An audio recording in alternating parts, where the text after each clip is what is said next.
বৰ্তমান সময়ত অন্য দেশৰ দৰে ভাৰতবৰ্ষও টেকনলজিৰ ক্ষেত্ৰত আগবাঢ়িব ধৰিছে। মানুহে সৰু সৰু বস্তুৰ বাবে ইণ্টাৰনেট আৰু মোবাইল ব্যৱহাৰ কৰে। যোৱা কেইবছৰমানৰ ভিতৰত ইণ্টাৰনেট ইউজাৰৰ সংখ্যা বৃদ্ধি পোৱাৰ বাবে কোম্পানীবোৰেও বহুত প্ৰডাক্ট লঞ্চ কৰিছে, যিবোৰ টেকনলজিৰ ওপৰত বেছ কৰি আধাৰিত। সেইবাবে অতি কম সময়ত আমি ফ্লিপকাৰ্ট, এমাজন, অয়োৰুমছ আৰু অলা কেবছ আদি দেখা পালোঁ। এইবোৰৰ দৰে টেকনলজিৰ ওপৰত আধাৰিত এক ষ্টাৰ্টআপ হ'ল জমেটো, যি অনলাইন ফুড ডেলিভাৰী কৰাৰ বাবে ফেমাছ। জমেটোৰ দৰে বহুত কোম্পানী মাৰ্কেটত লঞ্চ হৈছিল, কিন্তু এই কোম্পানীবোৰক পাছ পেলাই জমেটো আগবাঢ়ি যোৱাত সফল হৈছে। আজি ভাৰতীয় মাৰ্কেটত দেখা যায় যে best food delivery service Zomato আৰু ছুইগি। জমেটোৰ সফলতাৰ কথা ইয়াৰ পৰাই বুজিব পাৰি যে 2008 চনত দুজন ব্যক্তিয়ে আৰম্ভ কৰা এই কোম্পানী আজি 24খন বেলেগ বেলেগ দেশৰ সৈতে ছাৰ্ভিচ কৰি আছে।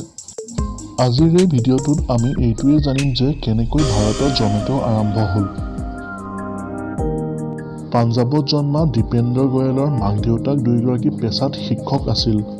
ইয়াৰ বাবেই ঘৰত পঢ়াৰ পৰিৱেশ গঢ়ি উঠিছিল। মেথছত অলপ ইণ্টাৰেষ্ট থকাৰ বাবেই দীপেন্দৰৰ এডমিশ্যন দিল্লীৰ IITত হৈছিল। দীপেন্দৰে 2005 চনত IITৰ পৰা মেথছ এণ্ড কম্পিউটিঙত MTechৰ ডিগ্ৰী লয়।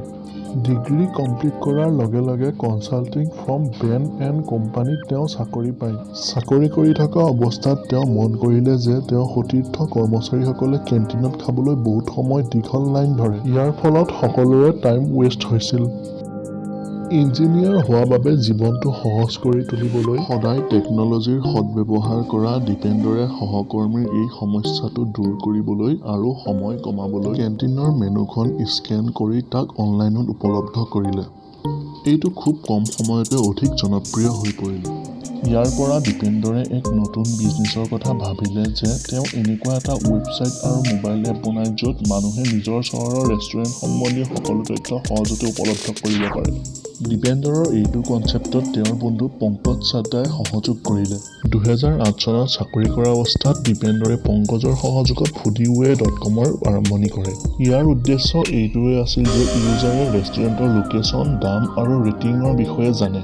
2009 চনৰ শেষৰ সময়ছোৱাত ই অধিক জনপ্ৰিয় হৈ পৰে। এই সময়ছোৱাত দীপেন্দৰৰ পত্নীয়ে দিল্লী ইউনিভাৰ্চিটিত চাকৰি পায়। পত্নীৰ ফালৰ পৰা পোৱা আৰ্থিক সহায় আৰু ব্যৱসায়ৰ উন্নতিত দীপেন্দৰে নিজৰ চাকৰি এৰি সকলো ধ্যান বিজনেছত দিয়ে। দীপেন্দৰ আৰু পংকজে দুয়োৱে চাকৰিৰ পৰা ৰিজাইন দিয়ে আৰু তেওঁলোকে ফুল টাইম হিচাপে ফুডিৱেত দিয়ে।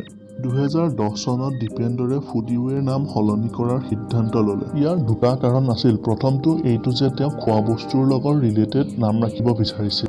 দ্বিতীয়টো হ'ল ইবেৰ লগত নাম সংলগ্ন কৰিব বিচৰা নাছিল। ইয়াৰ পাছতে টমেটোৰ লগত মিল থকা নাম জমেটো ৰাখিলে আৰু ফুডিৱে জমেটোলৈ সলনি হ'ল। Online food delivery company Zomato এনেকৈয়ে ষ্টাৰ্ট হয়। আজিৰ ভিডিঅ'ত ইমানেই। ধন্যবাদ।